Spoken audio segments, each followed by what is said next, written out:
చూపించకూడనటువంటి వ్యక్తులకు చూపించిన కారణాన్ని బట్టి. అర్థమవుతుంది మీకు? ఎవరికి పడితే వాళ్ళకి ఏది పడితే అది చూపించకూడదు. అలా చూపించడం ద్వారా ఏమవుతుంది? దేవుడు ఇక్కడ ఏం చేశాడు చెప్పండి? ఇదిగో నేటి వరకు నువ్వు సంపాదించినటువంటిది అంతటినీ కూడా ఎవరు దోసుకుపోతారంట?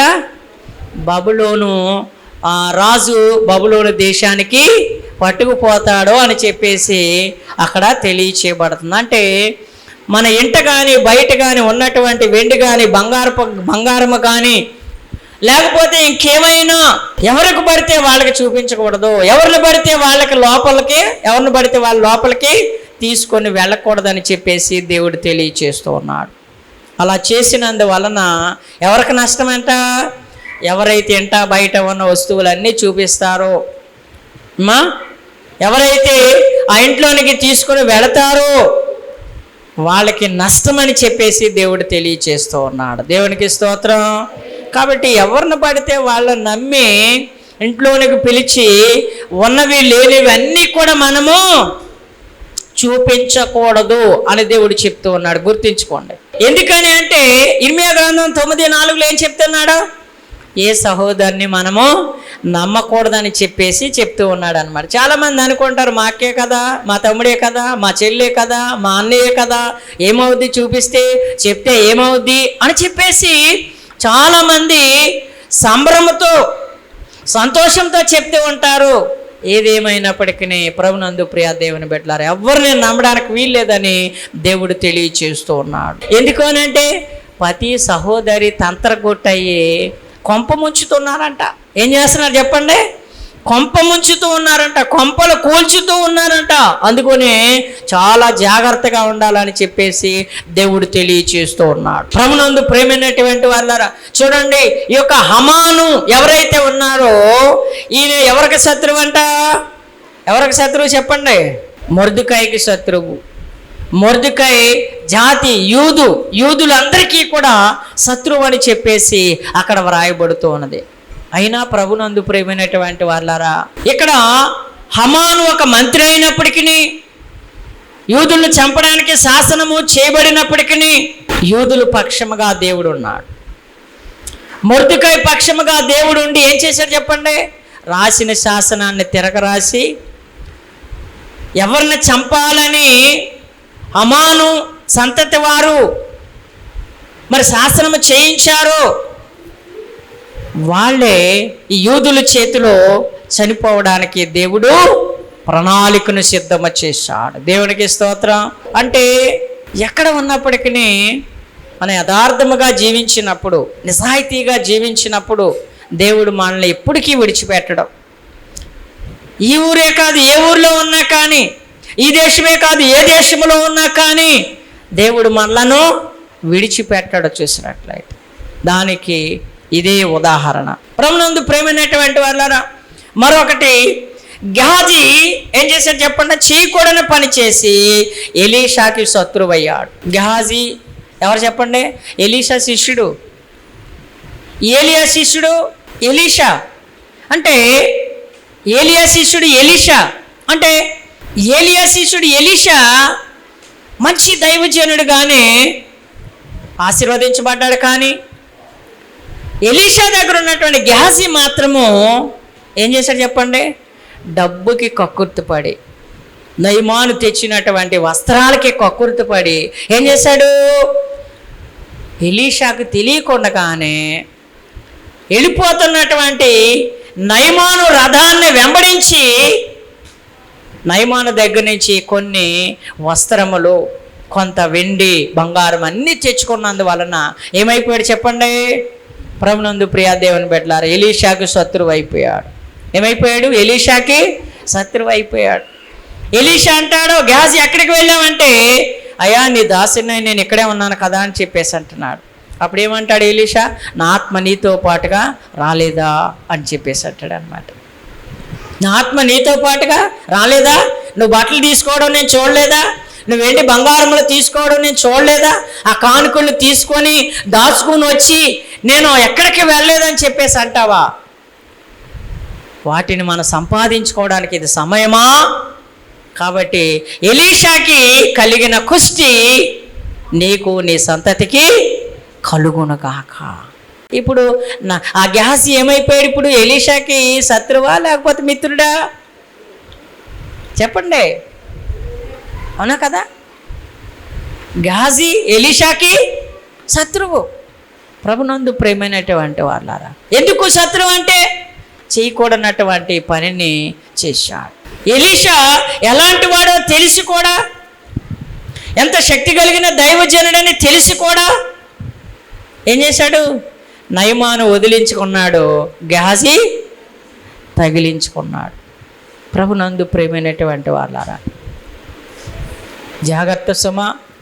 దేవుని యొక్క ఆశీర్వాదాన్ని మనం పొందుకోవాలి. కానీ ఎవరెవరో విడిచిపెట్టి వెళ్ళిపోయినటువంటి రోగాలను కానీ, లేకపోతే సమస్యలను కానీ, దురాత్మలను కానీ మనము తగిలించుకోకూడదని దేవుడు చెప్తూ ఉన్నాడు. దేవునికి స్తోత్రం.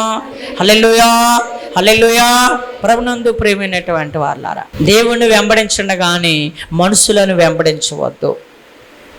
దేవుని యొక్క ఆశీర్వాదాన్ని పొందుకోవడానికి ప్రయాసపడాలి, కానీ మనుషులను చూసి మనము దేవుణ్ణి అశ్రద్ధగా ఆరాధించి వాళ్ళు విడిచిపెట్టినటువంటి వాటిని మనము తగిలించుకున్నట్లయితే కనుక మన జీవితాలు ఏమైపోతాయి చెప్పండి? ఏమైపోతాయి? పాడైపోతాయి, దిగజారిపోతాయి, పనికిమాలినటువంటి వారుగా అయిపోతాం. చూసినట్లయితే జాగ్రత్త. దేవుని దగ్గరికి వస్తున్నాం కాబట్టి దేవుని చేత ఆశీర్వదించబడే వారముగా ఉండాలి, కానీ మనుషులను వెంబడించి వాళ్ళు వదిలిపెట్టినటువంటి రోగాల్ని, వారు వదిలిపెట్టినటువంటి దయాల్ని మనము తగిలించుకోకూడదని చెప్పేసి దేవుడు తెలియచేస్తూ ఉన్నాడు. కాబట్టి ఎలీషాకి శత్రువు ఎవరో? గెహాజీ. గెహాజీ శత్రువు ఎవరో? ఎలీషా. ఇప్పుడు గెహాజీ ఎలీషాని మెచ్చుకుంటాడా మా గురువు గారు అని? ఎందుకు మెచ్చుకుంటాడా? ఎలా మెచ్చుకుంటాడా? మెచ్చుకోడు కదా. నేను తీసుకోవడం ఇతనికి ఇష్టం లేదు, నేను బాగుపడడం ఇతనికి ఇష్టం లేదు, నేను ధనవంతుని కావడం ఇతనికి ఇష్టం లేదు, అందుకని నన్ను ఎలా శపించాడు, అందుకని నాకు ఈ కుష్ఠరోగం అనేటువంటిది సంభవించింది అని చెప్పేసి తన బ్రతుకు దినములు అన్నింటా కూడా ఎలీషాని ఎలా చూస్తాడో? శత్రువుగానే చూస్తాడు. ప్రభునందు ప్రేమైనటువంటి వాళ్ళారా, జాగ్రత్త. చాలామంది మనతోటే ఉంటున్నారు కదా అని చెప్పేసి మనం అనుకుంటాం, కానీ వాళ్ళ వలననే మనకి కొన్ని అమానములు అనేటువంటివి కలుగుతాయి. చాలా జాగ్రత్తగా ఉండాలి. దేవునికి స్తోత్రం. హల్లెలూయా. తర్వాత చూడండి, ప్రభునందు ప్రేమైనటువంటి వాళ్ళారా, సేవకుడే తోటి సేవకుడికి విరోధి. సేవకుడే తోటి సేవకుడికి విరోధి అంట. చూసినట్లయితే ఎట్లా విరోధి అంటే పరిశుద్ధ గ్రంథమైన బైబిల్ నుంచి మనం చూద్దాం. మొదటి రాజుల గ్రంథము 13వ అధ్యాయము 18వ వచనం.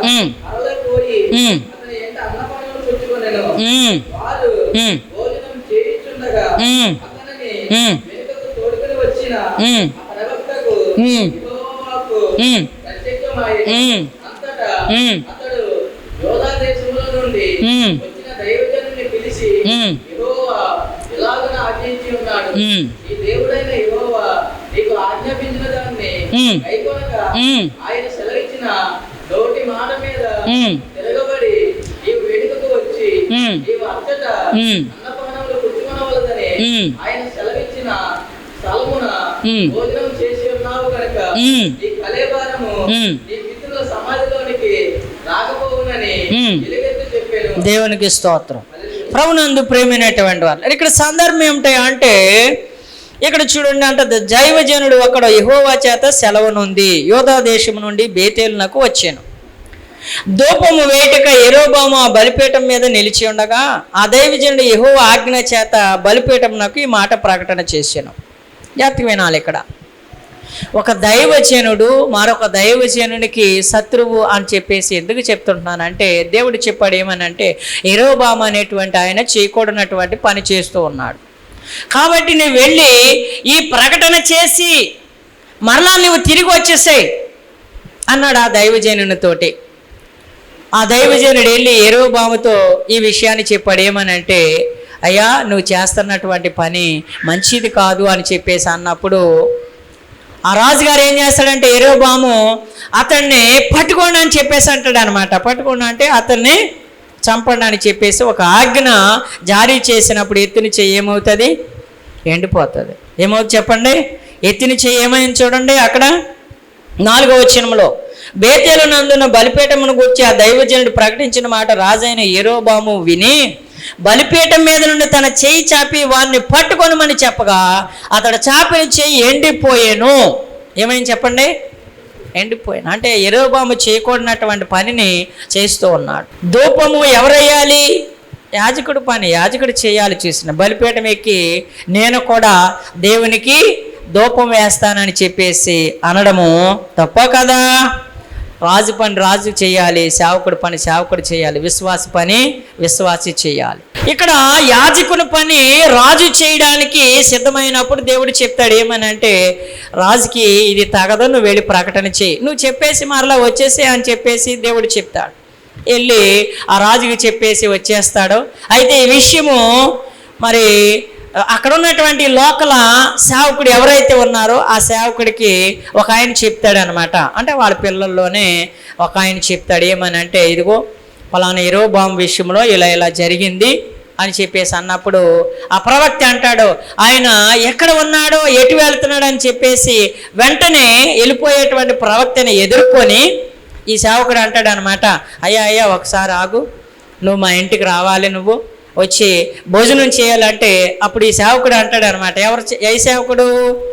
వెళ్ళిపోతున్నటువంటి సేవకుడు, ప్రవక్త చేత హెచ్చరించబడినటువంటి సేవకుడు, ప్రవక్త ద్వారా ప్రకటన చేయమని ఏ దేవుడైతే పంపించాడో ఆ సేవకుడు అనమాట. ఆ సేవకుడు వెళ్ళిపోతున్న సమయంలో ఇతను ఎదుర్కొని అంటాడు అనమాట, అయ్యో ఆగు, మా ఇంటికి రా, నువ్వు భోజనం చేద్ది కానీ అని చెప్పేసి అంటే, లేదు లేదు దేవుడు నాకు చెప్పలేదు, ఈ మాట ప్రకటన చేసి నన్ను వచ్చేయమన్నాడో అని చెప్పేసి అతనంటే అంటాడో, లేదు లేదు దేవుడు నాకు మరి దర్శనంలో చెప్పాడు, నేను ఇంటికి పిలిచి భోజనం పెట్టి పంపించమన్నాడు అని చెప్పేసి ఈ సేవకుడు ఏమంటాడు? అబద్ధం ఆడతాడంట. ఏమంటాడు చెప్పండి? అబద్ధం. అంటే అబద్ధం ఆడే సేవకులు కూడా ఉన్నారా? అబద్ధం ఆడే సేవకులు కూడా ఉన్నారు, మోసం చేసే సేవకులు ఉన్నారు. చూసినట్టు నేనే నిజమైన సేవకుని అంటారు, నేనే నిజమైనటువంటి ప్రవక్తని అంటారు. చూసినట్లయితే అందరూ చెప్పింది కూడా మరి మంచిది కాదు, నేను చెప్పిందే మంచిది, నేను చెప్పిందే వినాలి అని చెప్పేసి చాలామంది అంటారు. చూసినట్లయితే కానీ ప్రభునందు ప్రేమైనటువంటి వాళ్ళారా, ఆ సేవకుడు అతన్ని నమ్మి నిజమేనేమో దేవుడు ఇతడికి చెప్పాడేమో అని చెప్పేసి మరలా దేవుని దగ్గర విచారణ చేయకుండా, ప్రార్థన చేయకుండా ఇతడు కూడా తోటి సేవకుడే అని చెప్పేసి వెళ్ళి భోజనం చేసిన కారణాన్ని బట్టి ఏమైంది చెప్పండి? ఒక సింహము వచ్చి అతన్ని చంపివేసింది. ఎవరు మోసం చేశారు ఆ సేవకుడిని? తోటి సేవకుడే. ఆ సేవకుడిని ఏం చేశాడు? మోసం చేశాడు. చూసినట్లయితే దేవుడు చెప్పాడు, నువ్వు చెప్పేసి ప్రకటన చేసి వచ్చి అన్నాడు, కానీ నువ్వు అక్కడ ఎవరింటికి కూడా వెళ్ళొద్దు. అతనే అంటాడు, చెయ్యి బాగైన తర్వాత రాజుగారు అంటాడు, యెరొబోము అంటాడు, బాబా నా ఇంటికి వచ్చి భోజనం చేసి వెళ్ళు, నీకు అది బంగారం ఇస్తాను, వెండి ఇస్తానంటే ఆ సేవకుడు అంటాడు, నీవు నీ ఆస్తిలో సగము ఇచ్చినా కానీ నేను నీ ఇంటికి రాను అంటాడు. ఎందుకని? దేవుడు చెప్పాడు, నువ్వు తన ఇంటికి వెళ్ళొద్దు అని చెప్పేసి. తన ఇంటికి నువ్వు వెళ్ళొద్దు, అక్కడ భోజనం చేయొద్దు, ప్రకటన చేసి వచ్చేయమని చెప్పేసి అన్నాడు. అలాంటప్పుడు వెళ్ళిపోతున్న సమయంలో ఒక సేవకుడు వచ్చి అబద్ధమాడి తన ఇంటికి తీసుకొని వెళ్ళి భోజనం పెడతాడు. మరి దేవుని మాటను ధిక్కరించినట్లే కదా. మీరేమనుకుంటారంటే అతను సేవకుడే కదా, మరి పిలిచాడు కదా, వెళ్ళి భోజనం చేస్తే ఆ మాత్రం దానికే చనిపోవాలంటే దేవుడు మాట అంటే మాట. దేవుడు చెప్పింది సేవకుడు చేయాలి తప్పించి తన సొంతానికి ఏది కూడా చేయడానికి వీలుండదు. చూసినట్లయితే ఈ సేవకుడు ఏం చేశాడు? అబద్ధమాడి తన ఇంటికి తీసుకొని వెళ్ళి భోజనం పెట్టాడు. కేవలం ఆ భోజనం వాళ్ళ ఇంటి దగ్గర భోజనం తిన్న కారణాన్ని బట్టి ఏమైంది చెప్పండి? న్యాచురల్ డెత్కి దూరం అయ్యాడు. అంటే తను వయసు అయిపోయిన తర్వాత వృద్ధాప్యంలో చనిపోయి తన పూర్వీకుల సమాధి చేయవలసినటువంటి అతన్ని సింహం తినేసింది. దిక్కులేనటువంటి చావు, అతను చనిపోయాడు. కాబట్టి సేవకుడు ఒక సేవకుడు మరొక సేవకుడికి శత్రువుగా ఉన్నాడు. యథార్థముగా సేవ చేసే మరి సేవకులను ఈ నేటి దినాల్లో చాలామంది సేవకులు ఏం చేస్తున్నారు చెప్పండి? పాడు చేస్తూ ఉన్నారు. వారి సొంత జ్ఞానముతోటి, సొంత తెలివితేటలతోటి మరి వారికి ఉన్నటువంటి మాటగారితనంతోటి యథార్థముగా సేవ చేసేటువంటి సేవకుల్ని ఏం చేస్తున్నారు? మోసం చేస్తూ ఉన్నారు. కాబట్టి సేవకుడికే శత్రువుగా ఉన్నాడు నేటి దినాల్లో. ఈ విషయం సేవకులు గమనించాలి, విశ్వాసులు కూడా గమనించాలి, తెలుసుకోవాలి. ప్రభునందు ప్రేమైనటువంటి వాళ్ళారా, మరొక విషయానికి వద్దాం. అబ్షలోమును గురించి మనకు తెలుసు. అబ్షలోము ఎవరు చెప్పండి? దావీదు కుమారుడు. అబ్షలోము అంటే చాలా అందగాడంట. అంటే అరికాలు మొదలుకొని నడినెత్తి వరకు కూడా ఏ లోపము లేనటువంటి వాడంట. చాలా అందమైనటువంటి వాడంట, సుందరుడు. ఇశ్రాయేలీలోనే అంతటి సుందరుడు లేడు.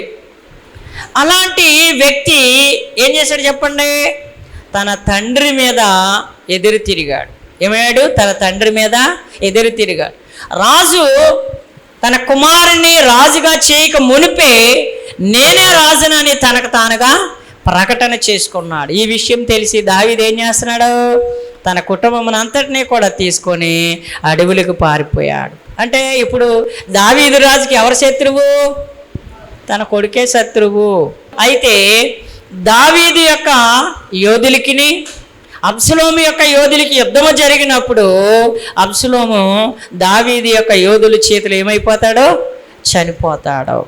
అంటే ప్రభునందు ప్రేమైనటువంటి వాళ్ళరా, శత్రువులు ఎక్కడో ఉన్నారు, మనకేం పర్వాలేదు అని మనం అనుకుంటా ఉంటాం. మన కుటుంబంలోనే మనకి శత్రువులు ఉన్నారన్న సంగతి మనం గమనించాలి. అది మన కడుపును పుట్టినటువంటి పిల్లలే మనకి శత్రువులుగా ఉంటూ ఉన్నారని చెప్పేసి దేవుడు తెలియచే. ఎంతమంది మరి తల్లులను చంపట్లేదు? కొడుకులు, కూతుళ్ళు. ఎంతమంది మరి తండ్రులను చంపట్లేదు? కూతుళ్ళు, అలాగనే కుమారులను మనం చూస్తూ ఉన్నాము, వింటూ ఉన్నాము ప్రభునందు ప్రేమైనటువంటి వాళ్ళు. కాబట్టి జాగ్రత్తగా ఉండాలని దేవుడు చెప్తూ ఉన్నాడు. ఏమంటున్నాడు చెప్పండి? చాలా జాగ్రత్తగా ఉండాలని దేవుడు చెప్తూ ఉన్నాడు. దేవునికి స్తోత్రం. అలాగనే యోబును మనం చూస్తూ ఉన్నాం. యోబు చాలా భక్తి కలిగినటువంటి వాడు అని మన అందరికీ కూడా తెలుసు.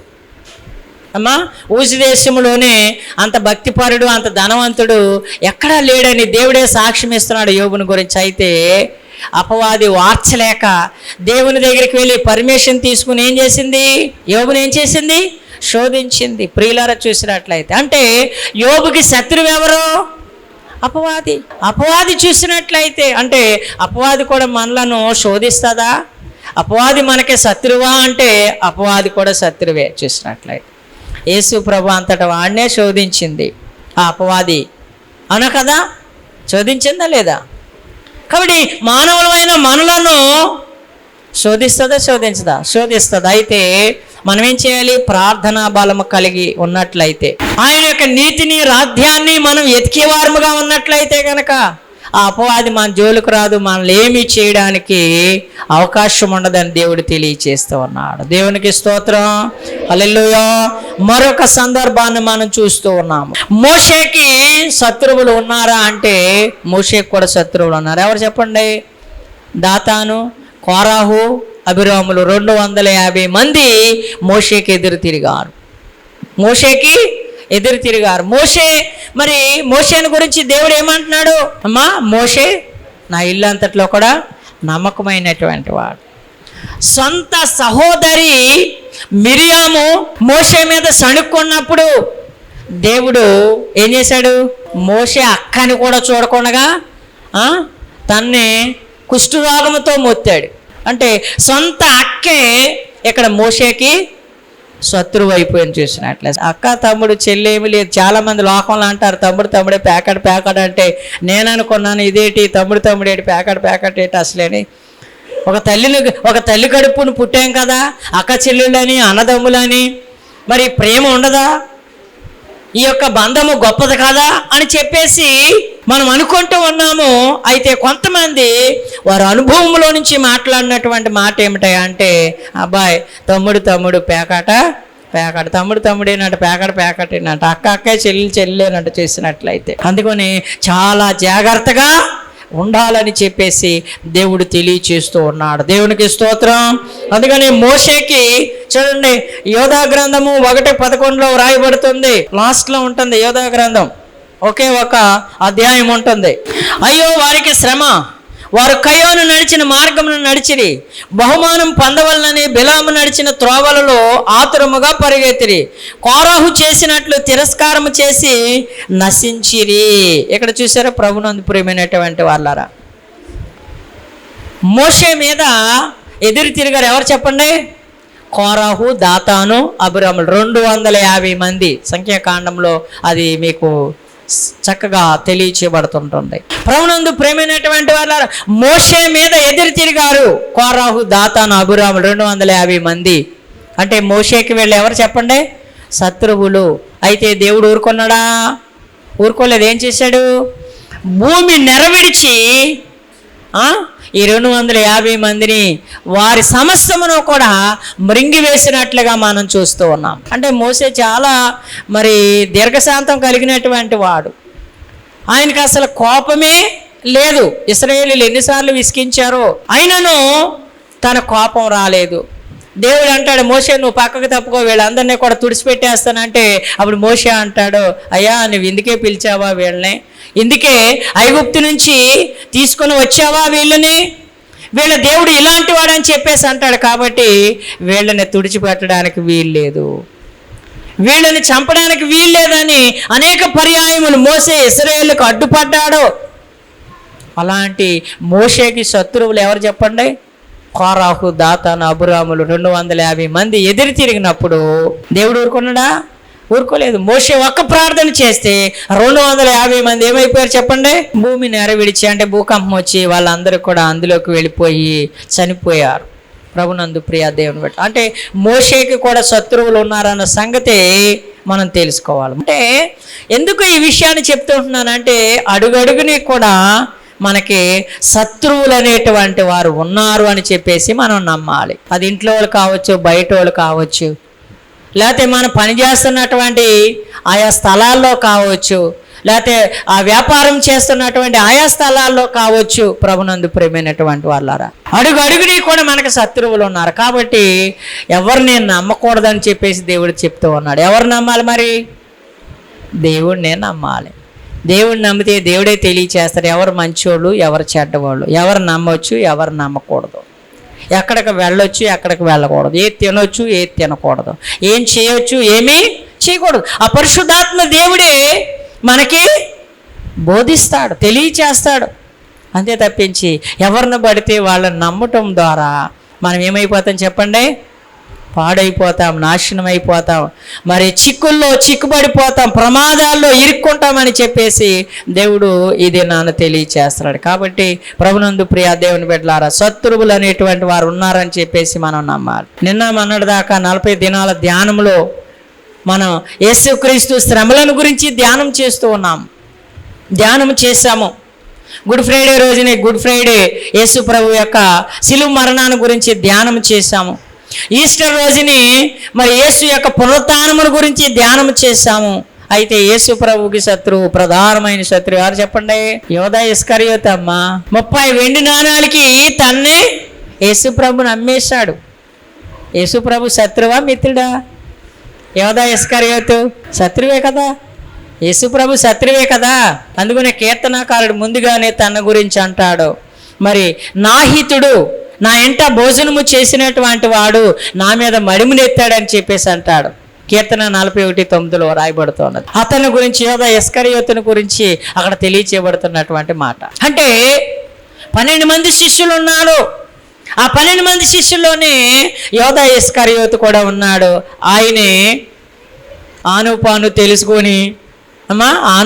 తెలుసుకొని ఆయనతో ఉండి ఆయన్ని అప్పగించి యేసయ్యకి శత్రువయ్యాడు, ప్రధాన శత్రువయ్యాడు. కాబట్టి ప్రభునందు ప్రేమైనటువంటి వాళ్ళారా, ఈ లోకంలో మనిషికి మనిషి శత్రువు, ఎవరిని నమ్మడానికే వీల్లేదని చెప్పేసి దేవుడు తెలియచేస్తూ ఉన్నాడు. కాబట్టి అందరూ కూడా ఎలా ఉండాలి? దేవుడు అంటున్నాడు, పాము వలె వివేకము కలిగి పావురు వలె నిష్కపుటులై ఉండాలి. చాలా జాగ్రత్తగా ఉండాలి. తల్లిదండ్రులైనా, పిల్లలైనా, అన్నదమ్ములైనా, అక్క చెల్లెళ్ళైనా చాలా జాగ్రత్తగా ఉండాలని చెప్పేసి దేవుడు తెలియచేస్తూ ఉన్నాడు. కాబట్టి ఎవరిని మనం నమ్మడానికే వీల్లేదు.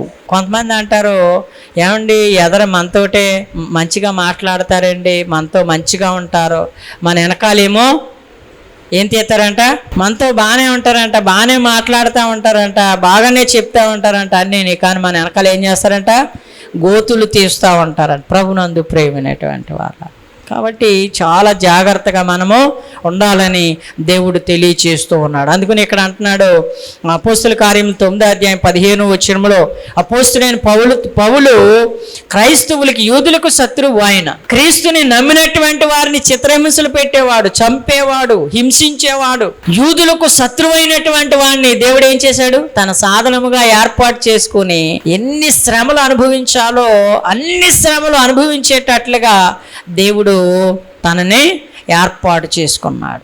అందుకనే ఏ అపోస్తులు పొందినటువంటి శ్రమలను అపోస్తులైన పౌలు పొందాడు. అక్కడ నేను చెప్పినటువంటి అధ్యాయములు అక్కడి నుంచి చదువుతూ ఉంటుంటే ఎన్ని శ్రమలను తను అనుభవించాడు అనేటువంటిది తెలుస్తూ ఉన్నది. అంటే ప్రభునందు ప్రేమైనటువంటి వాళ్ళారా, ఈ లోకములో ఎవరు నమ్మినా ప్రయోజనం లేదు.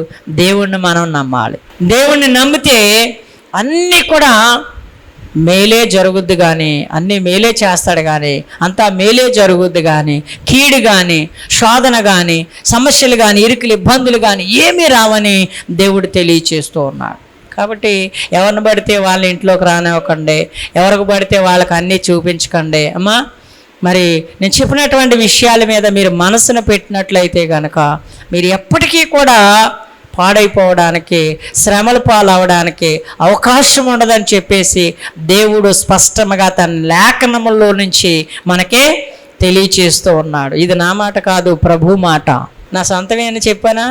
నా సొంతానికి ఏమీ చెప్పలేదు. అన్నీ దేవుని యొక్క వాక్యము నుండే మీకు వివరముగా మరి తెలియచేయడం అనేటువంటిది జరిగింది. అన్నీ దేవుని మాటలే తప్పించి నా మాట ఒకటి కూడా లేదు. కాబట్టి దేవుని మాట సత్యమైనటువంటిది, దేవుని మాట అగ్ని లాంటిది, దేవుని మాట చాలా స్వచ్ఛమైనటువంటిది. అలాంటి మాటలను మీరు విన్నారు కాబట్టి వాటిని మీ హృదయంలో ఉంచుకున్నట్లయితే గనక మీరు బాగుంటారో, మీ కుటుంబం బాగుంటుంది, మీ పనిపాట్లు అన్నిటిలో కూడా దేవుడు మీకు విజయం ఇస్తాడు.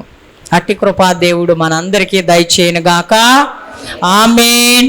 ప్రార్థన చేసుకుందాం. దయచేసి అందరూ కూడా మోకరించి కళ్ళు మూసుకోండి.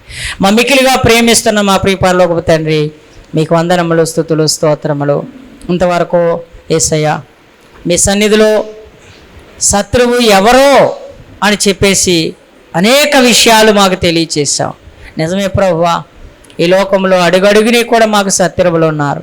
ఎవరు నమ్మాలో తెలియనటువంటి పరిస్థితుల్లో మేము ఉన్నాం ప్రభువా.